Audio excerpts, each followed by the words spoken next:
Good evening. It's amazing to be eulogized when you're alive.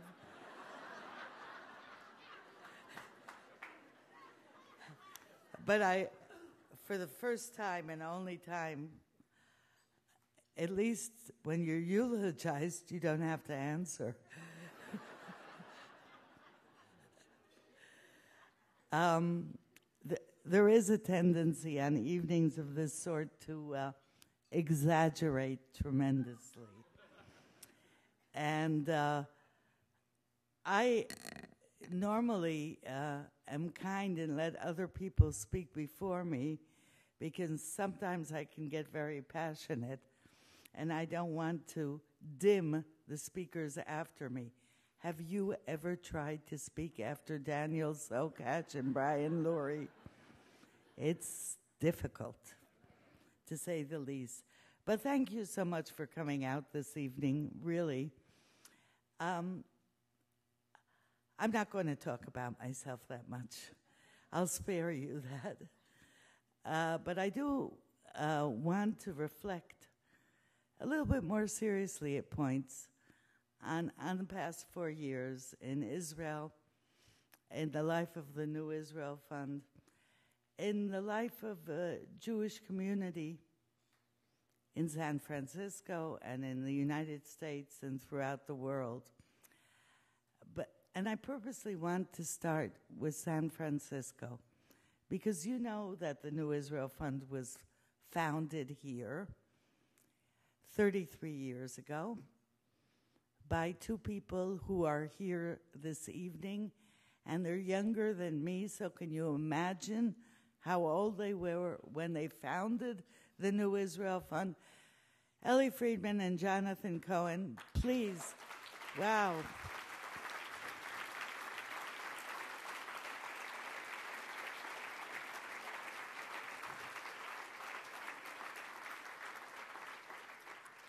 Now, when the New Israel Fund was established, the idea was to strengthen Israeli democracy by doing something that every American understands, and most Israelis at the time didn't have the faintest idea what you were talking about. And that is establish organizations, empower people, create civil society, give room for marginalized voices. And that is precisely what the New Israel Fund did and still does. In the first 30 years of its existence, I had what's known as an elevator speech. In Jerusalem, the average height of a building is 4 floors. There are no elevators. So I could go through it very quickly. And it was simply the New Israel Fund, in 30 years of its existence, jump-started 800 civil society organizations in Israel: human rights, civil rights, social justice, environmental groups, women's organizations, minority groups, you name it, we did it. Gay rights, all the LGBT groups, everything. Wow. To the tune of $200 million, but that was true 4 years ago. Now and therefore when I was approached to head the New Israel Fund, I said, this is a marvelous idea. I get a chance to be the mother of civil society in Israel, and all these organizations will help grow them, and this is where democracy comes from. I thought it would be lovely.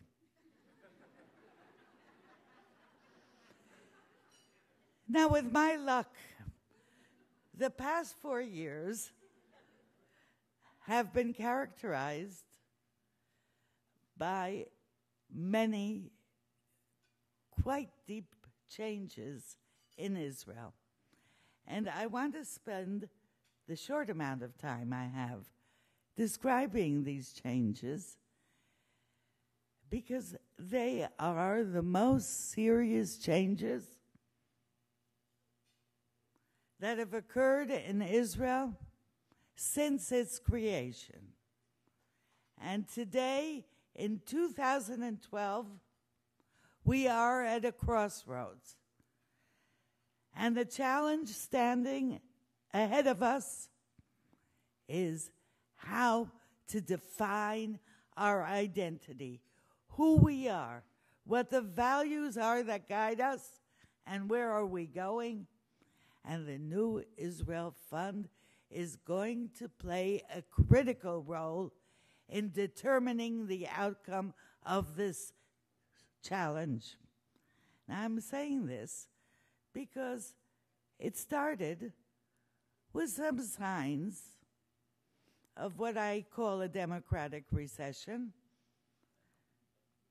Economic recession, democratic recession, you all know that the two are possible together.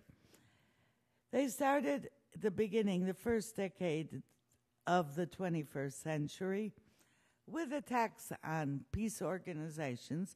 There were no peace. With attacks on Palestinian citizens of Israel as a collective. This was already more dangerous. With attacks on the judiciary for rulings that were all about justice and equal rights. And then came the end of January 2010 with the horn. When the New Israel Fund was attacked 2.5 years ago, and my face was plastered on every billboard and bridge in the country. By the way, in Jerusalem, only half a face because they won't allow a full woman's face to appear.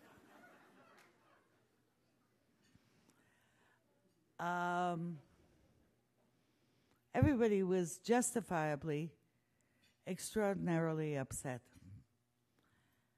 But I said it almost immediately and from the outset, and I am insistent on that point to this very day. This is not an attack on Naomi Chazan. And however much we value ourselves and our work, it's not an attack on the New Israel Fund. This is an attack on civil society in Israel, and therefore this is an attack on Israeli democracy. And that was the beginning of the democratic recession.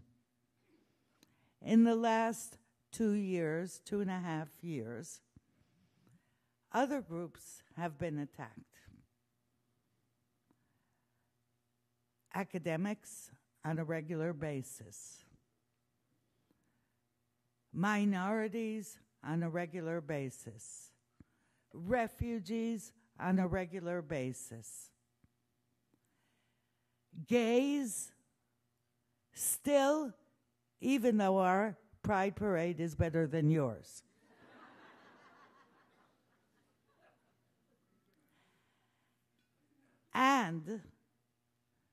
And throughout, always Palestinian citizens of Israel. But it wasn't only, and has not only been an attack on various sectors that are different in Israeli society, it has also been transformed through legislation into an attack on civil liberties, minority rights, freedom of thought, and freedom of conscience. A really serious democratic recession. Some would say almost a democratic crash. When you asked Israelis today, what is the best form of government in the world? It's democracy. But if you ask Israelis, what is democracy? Over 50% say majority rule. That should get you worried. Very much so. The democratic recession has led to a neo-nationalist upsurge in Israel, which is hegemonic. It rules on the formal level. And you're asking, what is this woman doing tonight making us feel bad? And by the way, my job is never to feel bad, but it's to tell the truth in order to know what we have to deal with. On the one hand, but that is only half the truth.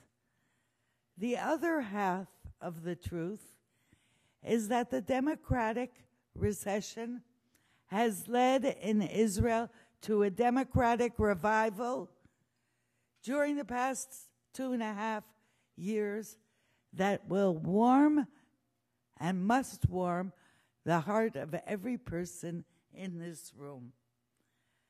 Let me describe this because it has been led initially by the New Israel Fund. We identified that the challenge is to Israel's democracy. And I'm one of those people that firmly believes that what has allowed Israel to survive until this very day and will permit it to survive in the future is its democracy in the true and profound sense of the term. We focused the issue on democracy. We understood that public advocacy is critical to social change, and gradually, each group that was attacked started talking about democracy. And most Israelis, initially, you say democracy, they start yawning. Now you say democracy, they start getting excited. This amazing achievement. Intellectuals and the media. And yes, women. And yes, Palestinian citizens of Israel. Gradually the circles grew. Israelis have become, once again, engaged. They feel empowered. They have discovered or rediscovered a sense of their efficacy. And what is so important, they are back to work on bettering their society. If you want, we have a nationalist surge in Israel and a democratic revival. I claim that today there is a realignment in Israel, and there is the beginning of a real tug of war between neo-nationalist Israel and democratic Israel. And neo-nationalist Israel is doing very well at the formal level. We have a government coalition of 94 of 120 members. I remind everybody that the size of the cabinet in Israel, which is 40, is 40% larger than the size of the opposition, which is 26. Democracies without strong oppositions don't do very well. They don't. And there is a neo-nationalist crackdown now. It deals with settlements and women, women's faces, women's voices, women's status, women's prayers. Should I keep going on about women? I'd love to. It deals with incitement against foreigners and against minorities within Israel. And this neo-nationalist crackdown is trying to silence the media. It is very difficult. Just this past weekend,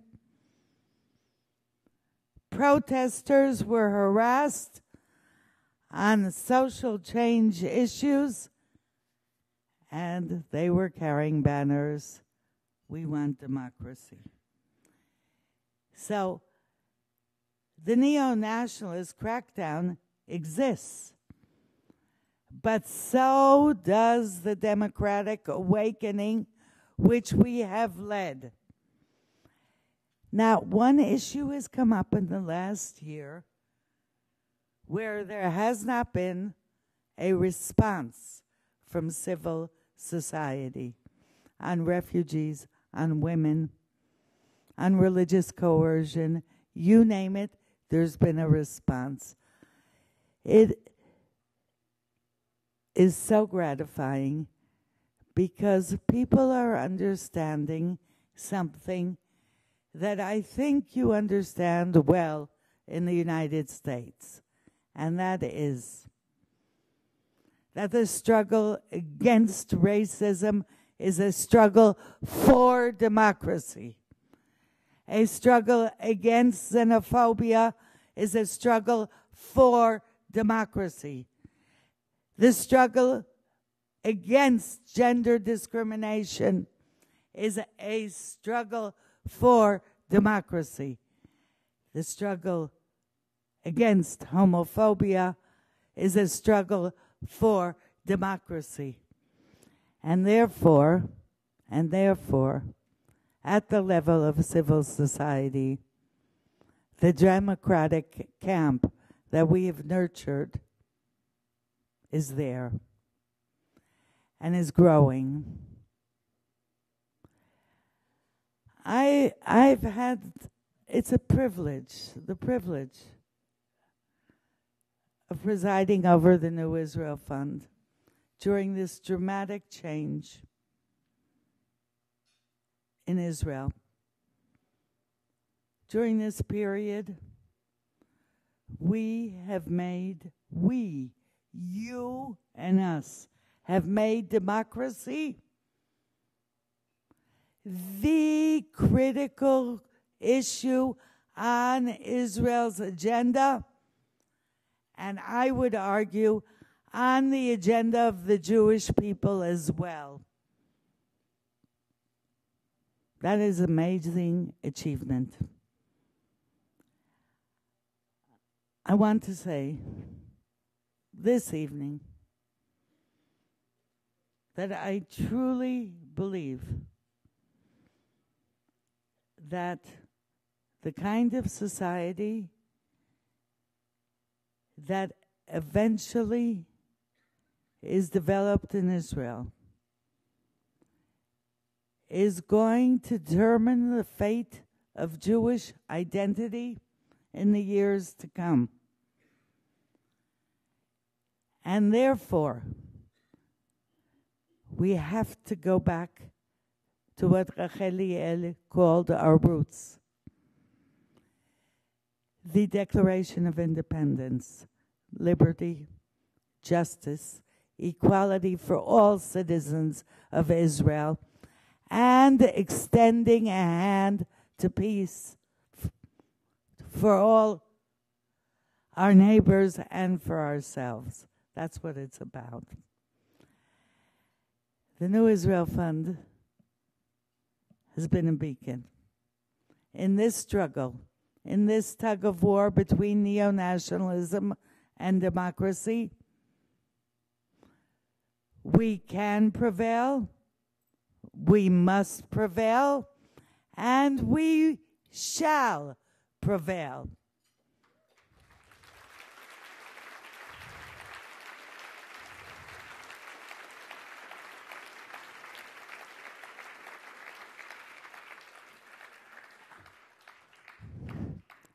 The New Israel Fund didn't know that it was getting into the deep democracy business 4 years ago, but it is. I think in that respect, it has become a beacon for all of us.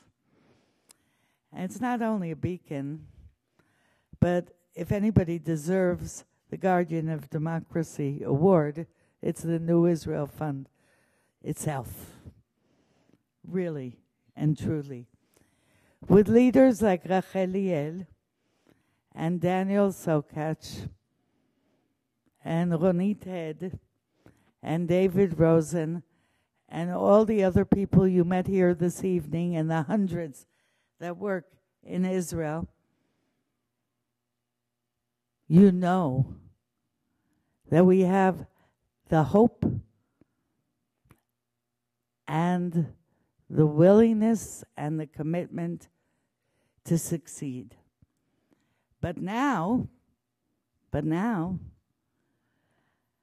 I have to hand the torch over for the biggest task in his lifetime to Brian Laurie. And Brian, come up here for a minute because you're going to get a torch.